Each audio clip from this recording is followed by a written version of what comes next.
Welcome, Guy, to the Root of Our Health. It is such a pleasure to have you on again. Thank you so much for your time today. It's a delight to be back. Awesome. Well, let's just jump right in because I know that you have a lot to talk about. There are a lot of great things that we just discussed that I want you to let my audience know and educate my audience on. We'll start really about very, detailed in how you could help or how what you're doing can help fibromyalgia and also anxiety. So those two buckets, if you want to kind of dig in a little bit of detail on what you're doing and how, it could help that. Absolutely. Two of my favorite topics. We just did a conference on anxiety and ADHD. And so the topic is very much on my mind. So again, I'll just kind of remind your listeners, kind of my area of expertise is bioelectric medicine. And so this is just a growing field. It's been around for a long, long time. I mean, more, not, I have to say decades, but it's really hundreds of years. Bioelectric's been around, but it was lost in the shadows to biochemical medicine and surgical medicine.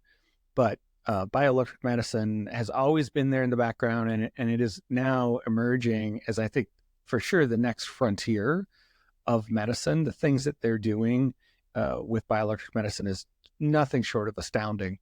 So that's my main area. I primarily work with now I focus primarily on working with the brain, but I still do plenty of body. My background is orthopedics, but now I really specialize in brain health. And again, approaching that with bioelectric medicine. So anxiety, and then you had mentioned fibromyalgia. So I'm going to introduce maybe a new term to people is central sensitization. So central sensitization has been around, again, for decades, but it just hasn't caught on within the medical community as a model, and certainly not in the healthcare consumer side.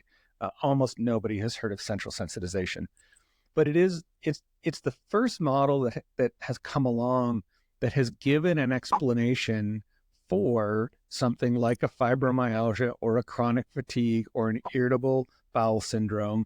These are all things that kind of fit under the umbrella of central sensitization.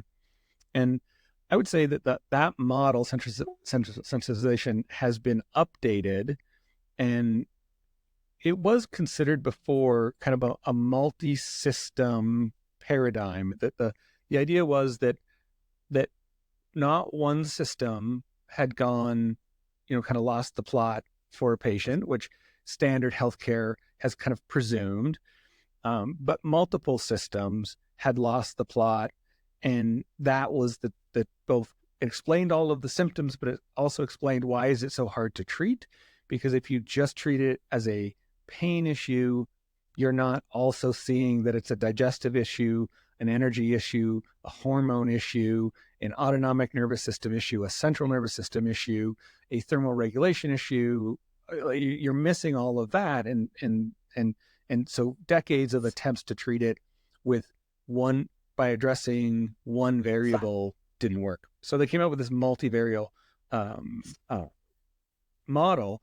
But now what we see with the evolution in bioelectric medicine has brought into the vocabulary this idea of working with kind of the software rather than hardware, working with the information processing of the biological system and not just the parts, right? And this is a big difference, right, in terms of the approach and what information you're taking in, how you're conceptualizing of the problem, and therefore how you conceptualize a solution. So at this point in time, I pretty much look at something like fibromyalgia, again, central sensitization, as an information processing problem. The information system has lost the plot. And so just to give you an example, like, what does this mean? Yeah. So anybody who has fibromyalgia will be able to relate to this. So the experience is you get, a gentle touch, or, even more like a little worse is you get a gentle rub on your arm, right? Just a gentle rub. But to the Yeah. person, that feels like somebody took a blowtorch across their skin, right? Yeah. So, but clearly, like just demonstrably, that light touch is not a destructive force, right? Like we don't need pain sensors to fire off because somebody brushed by your arm. But what happens is, and again, there's a number of different models for this, but if keep it relatively simple, well, we have what's called nociceptive conversion. So a touch sensor in the arm, so in the skin that would register touch, converts to registering pain. So now this thing that used to, when it got activated, it communicated like, oh, something touched me. Well, now when it gets activated, it sends a pain signal. So that's step one in the chain. So we're getting a pain signal instead of a touch signal. Then that gets to the spine, and then we can grow a problem at the spine where that signal gets amplified. And so now it's not just like, hey, there's a bit of pain. It's like, oh my goodness, like my arm is going to get cut off. Like so now it amplifies this message, goes up to the brain. The brain is like, oh my goodness, this is terrible. This is a problem. Send down information that is about mitigating and dealing with this life-threatening, limb-threatening incident that's happening. And so it's going to, increase muscle tension and ramp down blood flow and, increase nerve and, secretions and out at the extremity when there was absolutely 100% nothing wrong at the extremity, right? The extremity is perfectly fine. But now there's this information being communicated that there's a problem, and the local tissues respond as if there's a problem, but there isn't. So that all of that chemical and nervous milieu has nothing to do, but it changes this healthy tissue in a way that isn't healthy. It's not optimal.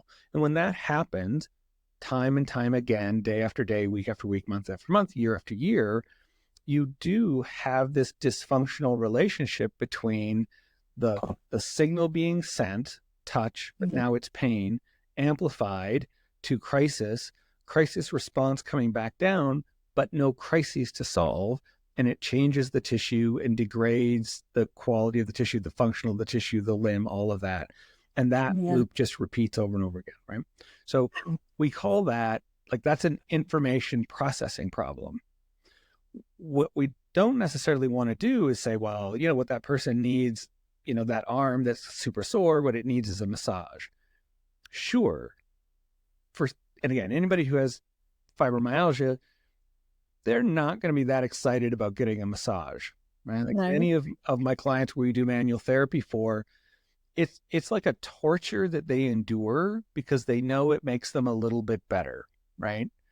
Yeah. Over like maybe 3 days later, they're better and they get 4 or 5 days of less pain. Instead of being at a 9, they're at a 7. And the price they pay for that is the torture of this thing called a massage, right? So and again, I've worked with people like that for decades. And because that was the only approach, one of the only approaches we had, that was a bargain I and my clients were willing to make. Was they went through the ordeal to get a little bit of relief, and then we repeated that every few weeks. But it was not a functional relationship. Like I was not correcting the mechanism.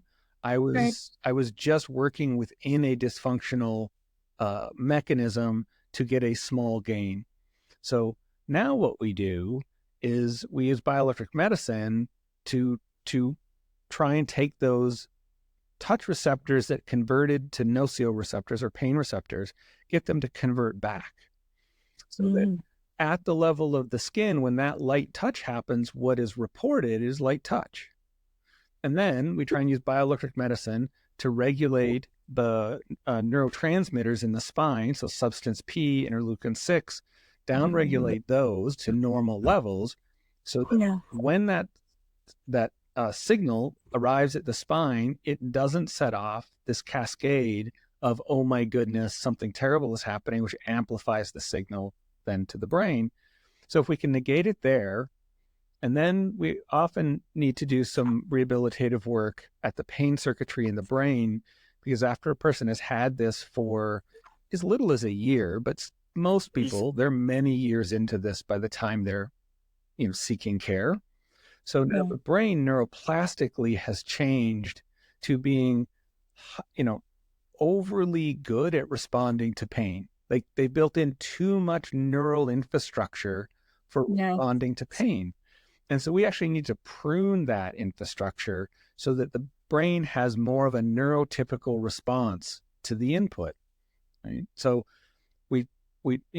this is all a circle, so it doesn't really matter where we start. We can start at the arm to convert, reverse the nociceptive conversion that happened in the spine to lower neurotransmitters related to pain, in the brain to start changing that brain, the pain processing, the pain network, move it back to a neurotypical functioning. And if we do all of that, and I can say now, after practicing for 25 years and having, hundreds of central sensitization clients who I was only able to help them manage their symptoms. And it wasn't, that whether it was just me or we had a team of 10 providers, naturopaths, chiropractors, you name it. All we ever did for these folks was manage their condition. Yeah. Now I can actually say to my clients, we have a potential path out. We can offer you more than chronic management, but we can offer you a path to resolution. And that is using bioelectric medicine to repattern the information processing system to get people back to a neurotypical place. And so now, for the first time ever, I have a pool of people who would say they no longer have central sensitization. They no longer have chronic fatigue or irritable bowel or fibromyalgia, in that they don't live their life based on not having a flare. If they want to exercise, they exercise. If they want to eat something, they eat it. If they're having a stressful time at work or at home, they just have a normal stress response. It doesn't send them into a flare that disables them for days or weeks at a time.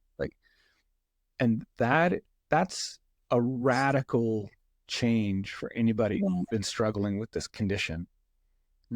And I just want to say out loud here, just so if anybody's listening and that this sounds, if they recognize themselves in this, that the tool that I've seen the best results from is neurofeedback, and then not just any neurofeedback, because there are hundreds of kinds of neurofeedback, and not all neurofeedback is the same by any means.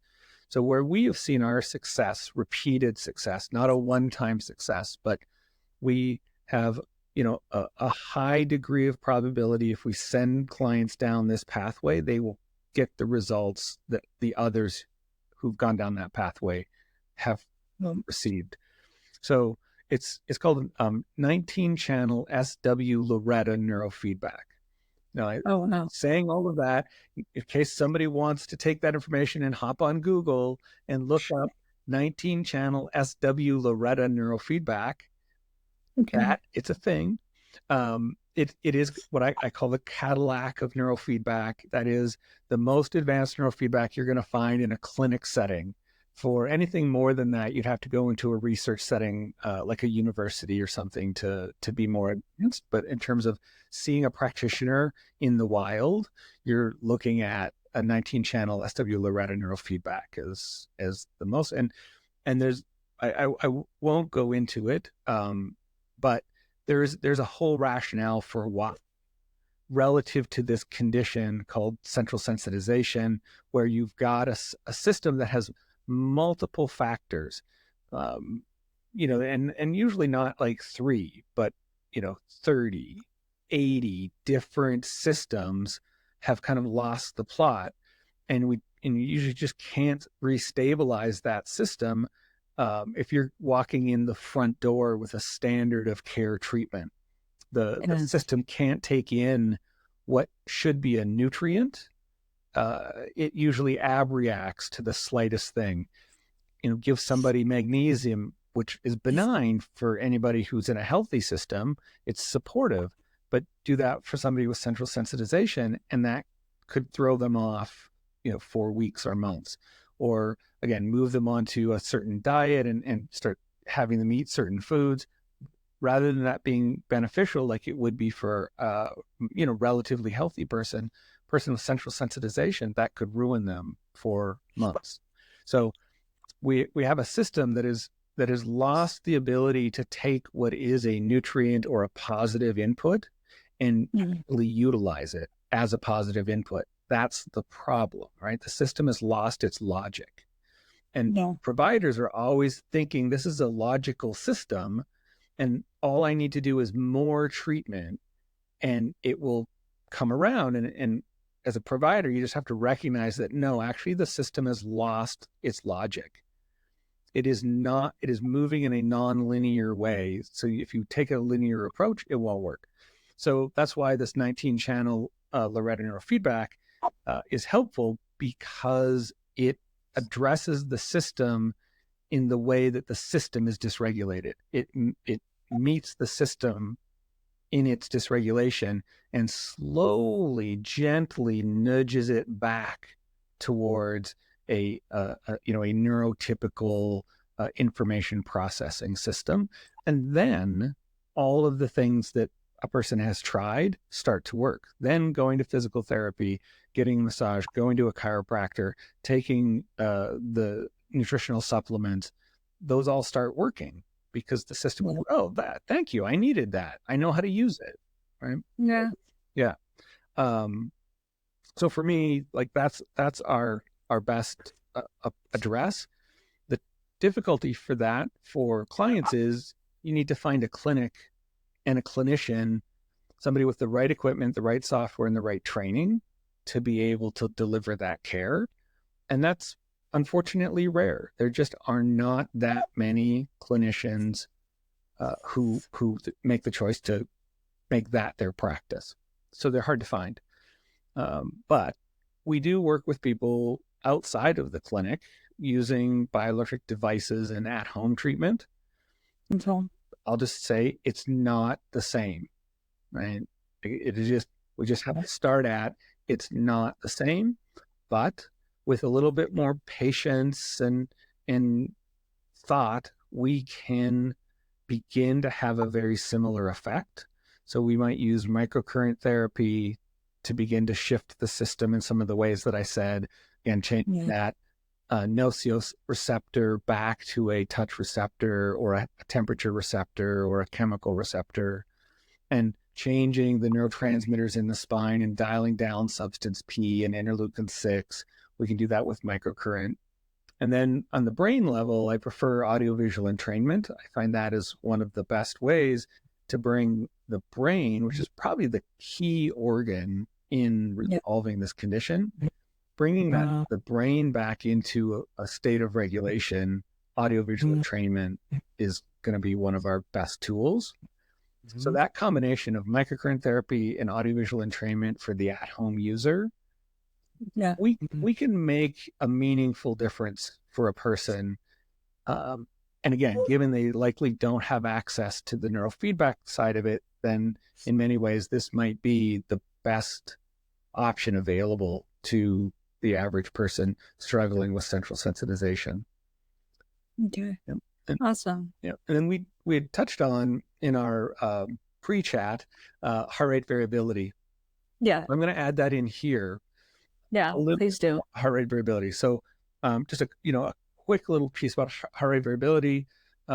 Most of us think about heart rate and we say, oh, like I have a good heart rate. I have a 65 beat per minute resting heart rate, or a 50 if you're a super athlete. And then we feel good about that. But it is helpful. I mean, it is still generally true that healthier people tend to have a lower resting heart rate, but heart rate variability is the variance between the timing of beats. And we should have highly variable timing between the beats of our heart. That's healthy to do that. Mm-hmm. And why that's healthy is it's a sign that our autonomic nervous system is adjusting itself to the demand of the moment. And so if I don't need, more oxygen or more nutrients in the next microsecond, then there's a little longer beat. And on the other hand, if I do need more, then there's a little shorter beat.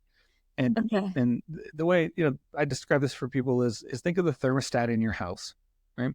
So if you live someplace where it gets really hot or really cold, you have an appreciation for your thermostat and your heating cooling system, Yeah. right? So imagine that you're in Minnesota where I am, and it's 20 below, and your thermostat has a range of 15 degrees. So, instead of keeping you at a nice toasty, 75 degrees, it drops all the way down to 60 degrees before it kicks in to start heating. You're not going to be a very happy person, right? And on the other hand, if it warms all the way up to 90 degrees, you're not going to be a very happy person, right? And you're going to be doing these big swings between too cold and too hot and too cold and too hot. And that's not a good thermostat, right? Right. If your furnace will get you that hot and your air conditioning will get you that cold, then you've got good equipment, but a bad control, right? Yeah. And so what you want is a thermostat that keeps you within about 2 degrees, right? And that's the standard. American thermostat is going to keep you in a plus minus 2 degrees of the set point. And all you want your thermostat to do is just keep doing that, like 24 hours a day, 7 days a week. Just tell my heating and cooling equipment when to come on for how long, so that I have a constant temperature. It's the same thing we want from our autonomic nervous system. Tell my heart how much it needs to beat and how much it doesn't need to beat to keep everything running well. But that same system doesn't just run the heart. It runs your liver and your kidneys and your spleen and your endocrine system. And so you want all of those systems being run within a very tight tolerance of what's needed to meet the metabolic demand for your current situation, right? So that's simple enough. So turns out that the process of let's say disease or aging, and those are two different things, but yet in this conversation, we're going to let those be the same, right? Yeah. Thinking about aging as a disease, what is happening in that process is this core system isn't functioning well. And the less well it functions, the more prone to disease you are, but also the more wear and tear your system has, which makes you more prone to disease, but also more prone to more dysfunction. And so this process of aging tends to be, once you get going, the momentum of aging just keeps you aging faster. Yeah. Disease becomes ways in which you just move a little faster along the aging spectrum because of the impact on your thermostat, your body's ability to control its set point within a precise range. Right? So heart rate variability is a window into that system, but also nature was kind enough to give us some handles to regulate it. So that's mostly breathing is one of the easiest handles we can have to regulate our autonomic nervous system. So people can use devices, wearables to track their heart rate variability. I think those things are great for healthy people, right? Healthy people should track their HRV with a wearable. Unhealthy people, they're right next to useless. Yeah. And that just has to do with the way they collect information, and they don't collect information very accurately. They leave out large chunks of data, and when you're not well, it turns out that those chunks of data are really important in reporting back to you how unwell you are. And so this is where, again, I like to say wearables are great for healthy people, use them all the time. But if you're not that healthy, then you need to step up to more of a clinic level HRV, to use HRV as a way to gauge your health and longevity, but also to really be able to see if you're changing it in a positive way. Yeah. And so, I'll give you a quick example. So I just had somebody in the clinic who is a triathlete, was a not quite middle-aged, a little younger than middle-aged man, fantastic condition, right? Just, but we looked at his HRV and it's like 5, and that number doesn't mean much because different scales, but you probably have a sense that 5 isn't good because it'd be higher. So Yeah. the system we use, 20 would be really good, and especially for a middle-aged man, 20 would be great. But you would expect a triathlete to be up near that 20 mark, not at 5. 5 is terrible. So there you have, like, just simply the fact that this person is in great shape and making all these good life choices. Running in the background is an incredibly stressful life. And that all of that exercise and conditioning and eating well and just being a kind of elite athlete and taking care of the machine, the mechanism, the body, like an elite athlete, that doesn't compensate for for a stressful existence. As much as the medical literature will tell us, right? Exercise, diet, exercise, diet, exercise. If you're stressed, yes, not if you're, because that actually adds more stress. Yes, tends to. I mean, especially when you are an athlete or exercising more, it tends to put more stress on an overly stressed person. So sorry, I don't mean to interrupt. No, but that's perfectly said. The metaphor I like to use with my clients is, think about your health as a bank account, right? You have incomes and expenses. Yeah. And you always want to have a cash reserve in your bank account, right? So we call that, with health, we call that resilience. What's your resilience? You should have some extra in there. So when we think about things like exercise, my question to my clients is always, is this putting more in your tank or taking more out of your tank? Is this a net income or a net expense? And all you need to do is look at the intensity of the activity, and it doesn't take long to figure out. Like, you can take something like yoga, right? So yoga, everybody's like, yoga, that's net positive. It's like, no, not if you're doing it as if you're like an Olympic athlete and going to yoga 6 times a week or worse. And heated yoga. What's that? Or heated yoga. Yep, you're doing heated yoga, and it's a strength and conditioning endurance type of class, and people get all excited about it and like, look at me, and I'm doing yoga, and I'm it's like that is 100% not the ethos of yoga.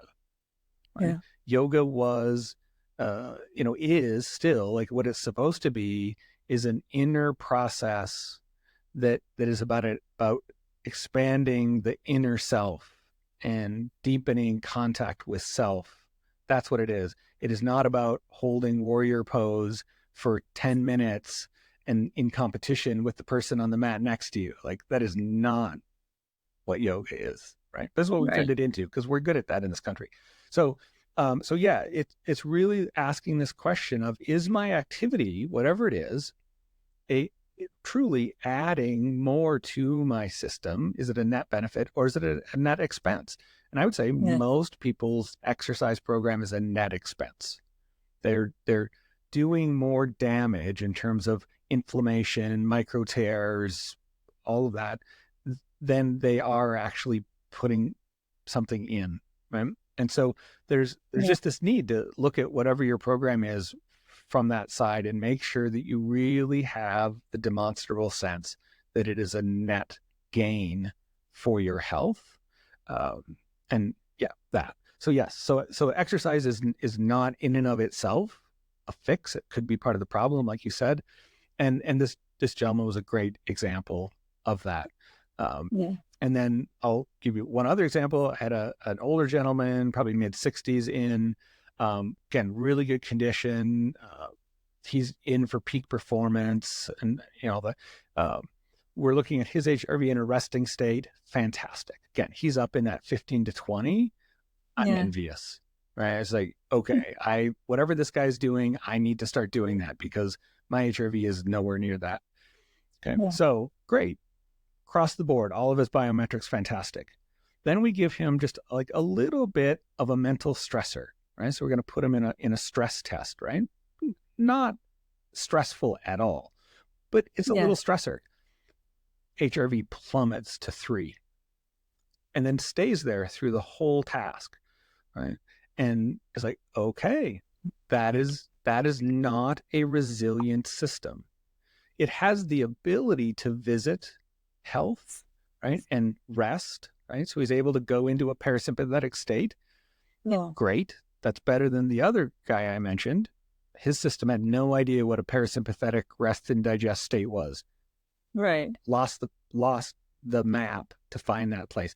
This guy's found the map, but he's unstable there. The moment there's a stressor, his system goes right into a stress response. Okay? So again, better, right? Better than the other guy. But when I showed this to him, he's like, that's exactly why I'm here. He said, I cannot explain to you why I'm in good shape. I'm taking care of myself. I'm really doing everything that I should be doing. And I feel like it's working. But the moment I am stressed, I have anxiety. I can't explain it. And it could be simple. It could be going to meet a friend for coffee. And all of a sudden I'm stressed and I'm in an anxious state. And it's like, I can't not do it. Help me get out of this pattern, right? And so, it turns out bodies are complicated, and it isn't as easy as exercise and eat well and you'll be healthy. It's like, nope. No. Worse than that. It's interesting that you're saying this, and I don't mean to, we're going to get into how those two examples were, what the results were in positive, right? So what the positive results were. But it's interesting that you're saying that, because I resonate with that second one, because I feel that I'm more stress prone, like prone to stress. So same thing, like when I'm in that rest and digest, that relaxed state, I'm fine, everything is hunky dory. And then as soon as something shakes it a little bit, just a little bit, I mean, even like, I'm not going to say this, podcast does it to me, but it's just a little bit of an anxiety, like you said. And I never really put the HRV together with that. I never really put those two together. So that's interesting that you're bringing those two things to correlate. I just figured, well, it is what it is. And, but to understand that the HRV has some sort of correlation it's just interesting to know. I'm thank you though. It was a good, like I said, I resonated in a good correlation. Yeah. So what you're speaking to is what we call response flexibility. And that's the ability of the nervous system to regulate itself to the situation, right? So both the example you gave plus the last example I gave is a nervous system that doesn't really have many gears, so maybe it has kind of a low gear at rest, good, and then, a high gear, and that's it. Those are the only two choices. I'm kind of off or on. And that's better than the person, like the first example I gave, who's just always on, right? Lost his off, right? Right. So, so having an on and off, better. But what we all could have that is absolutely possible is a smooth transition in gradations of on and off. And then that should automatically, again, it's the autonomic nervous system. It should just automatically be running and meeting the demands of our environment. And, there is a way in which maybe having, a lunch with a friend ups the arousal level a little bit. Great. But that should be different than, say, going into, like a stressful meeting at work, or maybe you're an employer and you're going to have to discipline a difficult employee, or you're going to have to let go, an employee, and you just know it's going to be hard. It's going to, and so you're stressed about it, or you're the employee and you're going to let go, and that's stressful, right? So it'd be normal to have a stress response to that situation. It would be abnormal not to, right? So we just, what we're going for here is normal, not anything supernatural, but just, I want to have a response that is the appropriate mix of relaxation and arousal to optimize my encounter with whatever is about to happen. Right? Yeah. And that's what we want. And so we call that response flexibility. And it's one of the things we lose. And I'm going to say again, kind of by aging, but it isn't aging itself, right? Right. It's more like life experience chips away at that. It chips away at our nervous system's ability to finely attune to our environment. And that's where we can go from like only being off, say, chronic depression, stuck in an off state, or chronic arousal, kind of your A-type, potentially A-type high achiever. That's if it's channeled well. It could be more of a substance abuse, right? If you have that nervous system that's stuck on, but it isn't channeled well, that's a not an unusual path for that nervous system to take. If it's channeled well, CEO of a company, and then you've got that. And what all of those people need is the restoration of the ability for that nervous system to shift gears to match their environment.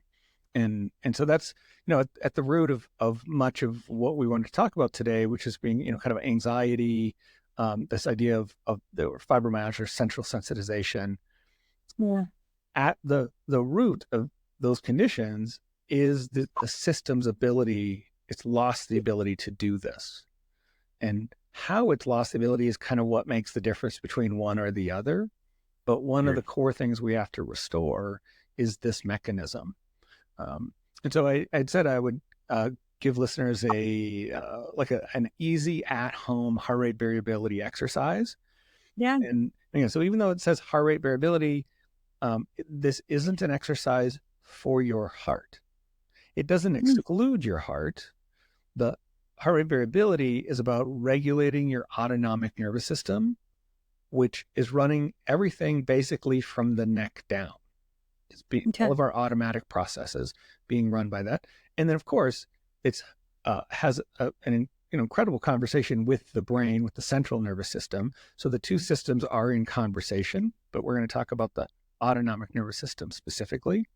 So, so one of the things I love about heart rate variability is it's a science that has taken something from the traditions. So say from pranayama, if we look at the yoga tradition, or any of the traditional Chinese medicine, traditional Tibetan medicine, and any tradition that has had a breathing component to it, had this intelligence in it.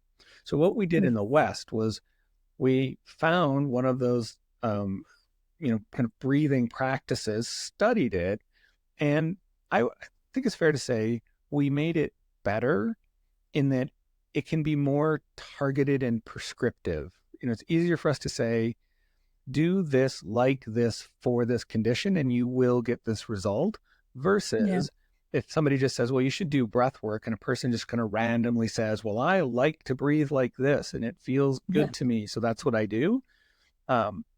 There's no guarantee that you're getting the medical result from your practice that you like over against the practice that demonstrably, reproducibly cross populations produces this outcome. So that's kind of why heart rate variability over, say, pranayama, right? Love pranayama, but when we're talking about healthcare, I go heart rate variability. So the average for adults is 6 breaths per minute. And so that's the median optimal breathing rate for an adult.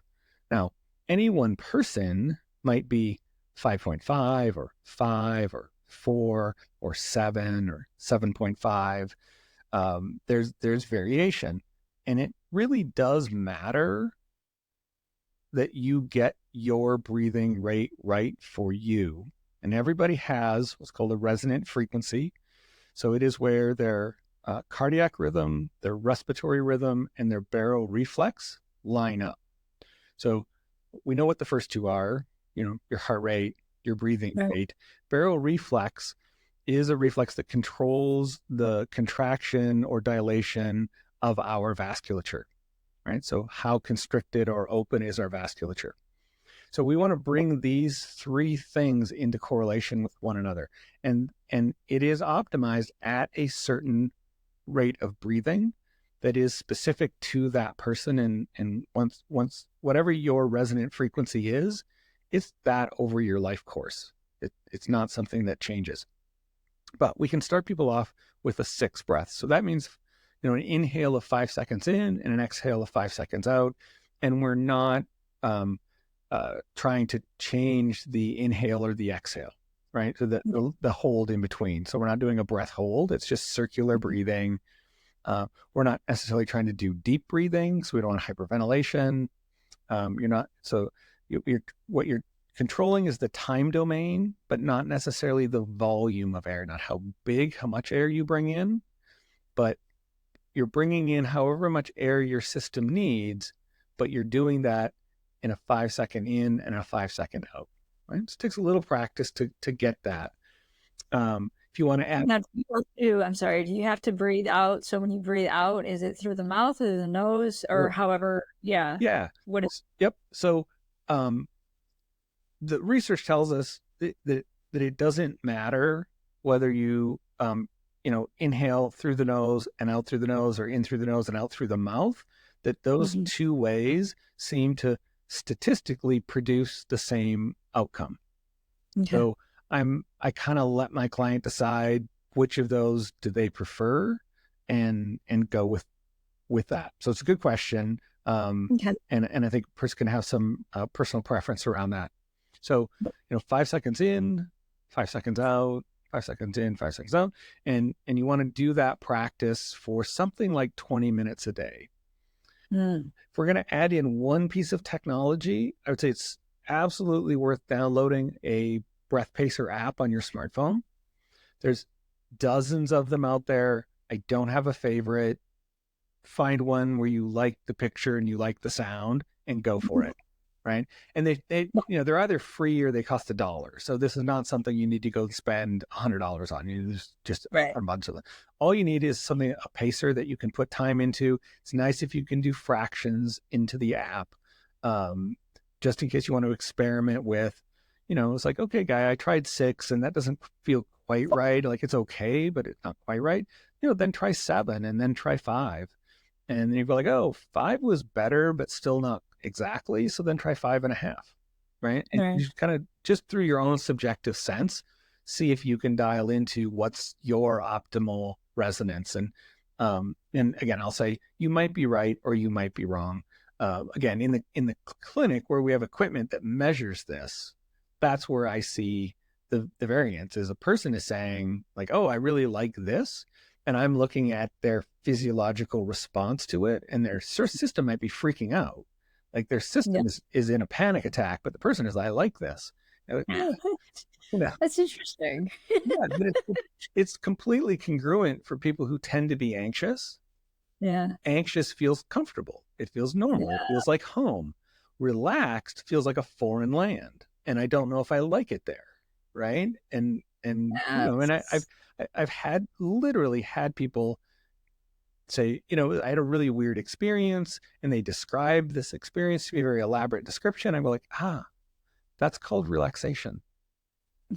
And it's literally a foreign experience to them, and they're mystified by it. Like that is more true than not true when we work across a population. Is people don't know what a parasympathetic state really feels like, because our culture is not good at that. We're anti that. Like, we're a go, get going. What's wrong with you? You're not going enough. Go. If you're lazy, if you sit down and, you're lazy and all of that, and you should be working, 7 days a week. And 100%. Yeah. And our culture rewards us for that, and punishes us for not that. And so it's completely congruent, but it does still to this day just strike me when I'm working with somebody and they literally having this, little bit of a moment of like, this weird thing happened, and that's relaxed. So you can do this at home practice, right? Set your breath rate, breathe, let the breath pacer guide you, so you don't really have to count. You can be more at ease if you're not counting your breathing. You're letting the device count for you. Then if you want to take it one more step further, you can get an attachment for your device. So HeartMath Inner Balance, there's many of them out there. HeartMath's just got a good reputation, but there's many of them out there where you can get something that goes on your wrist or on your finger or on your ear that will measure your heart rate variability, or measure your heart rate and then calculate the heart rate variability. So you can get not only a breath pacer, but you can get a little bit of feedback to how are you doing? Are you actually increasing your heart rate variability? Therefore, it's telling you, are you moving into more of a parasympathetic state? And so, again, relatively inexpensive, $50, $100, $200, something like that. And you can add in one piece of technology that helps it. And then there's a whole path there. Like, you could spend a little more money and get 2 pieces, and a little more money and get 3 pieces. And pretty soon you've got a whole clinic heart rate variability biofeedback kit at home. It's not necessary. Low tech is fine. Adding some tech in is great. It's like training wheels on a bike, good to have if you need it. So and then the idea, the goal is practice, 20 minutes a day for several days, maybe for 3 weeks. What you're trying to do is internalize the pace of the breathing, right? So your system just just knows. It becomes automatic, which is autonomic nervous system, right? And then what you want to do is start generalizing. So if you're sitting in the car, you're at a red light, you do 30 seconds of your HRV breathing. You're talking on the phone, and it's a calm, happy conversation. You do a little bit of your HRV breathing. So wherever you can, you just start to insert a little bit, because what you're telling your nervous system is, this isn't just something I do for 20 minutes in the morning when I'm sitting on the couch. Because your nervous system will learn that kind of Pavlovian response, operant conditioning. It will learn do this when I'm sitting on the couch at 8 a.m. But it won't generalize that to the rest of the day. So we intentionally generalize that practice. And then after, doing that for several weeks to a few months, you'll start to notice your system just does it. And one of the best pieces of feedback I get from clients is that they'll find themselves in a stressful situation, right? A slightly heated conversation with a family member or something like that. And they'll notice their system automatically shift into that breathing pattern, right? It's like, that's it. We have just restored this resource to your autonomic nervous system to self-regulate, because that's what should happen, right? Is we should automatically, when we feel ourselves getting a little bit dysregulated, do what we need to regulate. Just like your thermostat, when it gets 3 degrees off of the set point, the heat should kick in, right? And that's what should happen in our autonomics. We get a little dysregulated, our breathing shifts, brings everything back in harmony. Nice. So simple at home, low tech practice. incredibly effective, worth doing for sure. And even if people have larger health conditions where this is not going to be the resolution of it, it's still going to help. 5%, 10%, 50%, don't know, but it's free, it's good for you, it'll help. There's no reason not to do it. That's what I love about HRV breathing. Right? Yeah. Well, I was just doing it as you were talking. So there you go. Well done. So there you go. You Yes. can do it anywhere. Awesome. Yeah, no, that helps. That definitely, thank you for, giving us that tip of at home for HRV, and then also talking, and I had a little bit of, a couple of notes basically from what we were talking about, fibromyalgia piece and all of that. Yeah, it's interesting to going back to that. It's interesting to realize that it's, for me, what it seems like is getting to the root cause, as this podcast's name is getting to the root cause of where that sensation is lying, and getting and moving that, and it's really up here. It's really in the brain. Predominantly, yep. And then kind of switching that to a positive, to where they then, can move through like the touch and, like you said, the massage and everything, and then go into the nutrition, where, as you said, it was flipped. And I mean, before you even, said all of that, that's where my brain was going, because that's a lot of times what we think, in terms of, oh, it's a fix for everything, right? But a lot of times it's not. A lot of times it is eventually it is, but then you still have to get to that root cause of why that pain or why that sensation is happening. Yep. and removing that. It's awesome. Thank you. And then the HRV, anxiety, you put in there a little bit. Do you want to touch a little bit more on that? Yeah. Okay. Yeah. Let me just say a little bit about anxiety. So, from our perspective in the bioelectric medicine clinic, kind of neuropsychology side of things, the way we think about anxiety is the felt sense of dysregulation, right? So just like hunger is the felt sense of low blood sugar. It's not, that's it. Like it's your system saying to you, there's a problem, which is you haven't consumed enough calories lately. I need some calories. There's a, right. So anxiety is the same thing. It's this communication that something is dysregulated, but it doesn't tell us what is dysregulated. Unfortunately, it's not as well defined as, say, hunger. But also hunger doesn't necessarily tell us what food to eat. It just says, give me some calories. And then too often we choose bad ones. But so anxiety is just saying something is dysregulated. Then we got to figure out what is dysregulated. Is it in the central nervous system? Is it in the brain, the central nervous system, autonomic nervous system? Is it in the digestive system? Do I have a GI issue? Is it my spleen, my pancreas, my kidneys, my liver?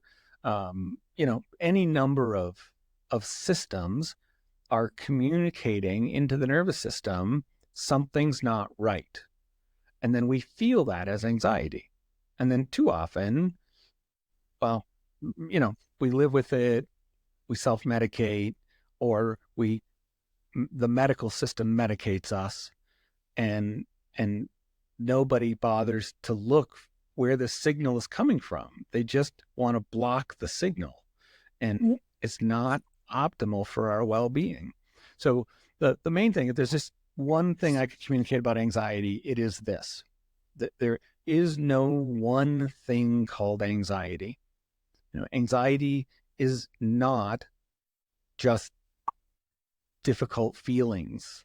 It's entirely possible that your anxiety, it's like, just statistically, your anxiety likely has nothing to do with your mind and your emotions. Like it's having an effect there, but the cause isn't there. Now, can it be? Yeah. I mean, we all have maybe developmental trauma, or somewhere along in our life we have some trauma, or we're in a relationship that is kind of toxic for us, and our system is just saying, this is toxic for you, right? You need to get out of this relationship. So it's not that it can't come through those avenues, But again, it can also be in the digestive system. And so there's not a lot of help going talk to your therapist about your anxiety and the feelings that it's causing and the stories that it's bringing you, when what you need is a visit with a functional medicine doctor and to sort out your diet and your, leaky gut, So, Right. and I know, like, time wise, we've stretched our time here, and Good so conversations. yeah, Well, absolutely. I just, we got a note in on anxiety, and I would say we handle it in terms of how do we treat it exactly the same way. We yeah. use audiovisual entrainment, for at home, or we use microcurrent at home, or in clinic. We do neurofeedback, neurostim, but basically we help regulate the dysregulation. And when we do that, then the thing called anxiety is like you eat, your hunger goes away, regulate the dysregulation, your anxiety goes away. Yeah. Yeah. Nice. Awesome. Well, yeah, all good things, that you mentioned, you touched on actually more in detail. Um, so you talk about your clinic and then you talk about at home. I know that we, in the first episode, which for my audience, it's episode 132. So, but you talked in the first episode about where to reach out to you. Maybe just, again, in this one, just for, the new folks who are listening, Yes. where are you, you said Minnesota, so where in Minnesota, and do people have to go to your clinic? Can they do this at home? I saw some products on there if you want to mention some of those as well. Sure. Yeah. So, so we're in Edina, Minnesota. That's, yep. So Edina, Minnesota is where we're physically. Beautiful area, by the way. Thank you. Beautiful area. Yes, it is. It's lovely right now. But then in general, people can find me at CerebralFit.com. So Cerebral, FIT.com. That's there. You'll find a direct phone number, a direct email. You can schedule a free 15-minute consult to chat with me about what's going on with you, and do we have a good solution. You can schedule a longer consult if you want. So I'm accessible 100% through CerebralFit.com. Plus, we have just a mountain of research information for everything that we do, so people can go there and see studies. They can watch talks from the best research institutes around the world. There's all kinds of articles. And then, of course, our products are there, each one of them with the supporting research that shows these modalities, not so much the devices, but I'm not set to a brand. That the modality, say we're talking about a modality of infrared light, near infrared light, that there's tens of thousands of research studies showing what it does. And so we back up all of the modalities that we offer with the research. We put it all there on the site. So welcome anybody to go there and take a look around. And if it piques an interest, by all means, reach out. Awesome. Awesome. Well, thank you again, Guy, for being here. You brought a wealth of knowledge, in what can help us in just everyday life, and how you can help us with CerebralFit. So thank you again. And to my audience, have a great one. Take care. Thank you.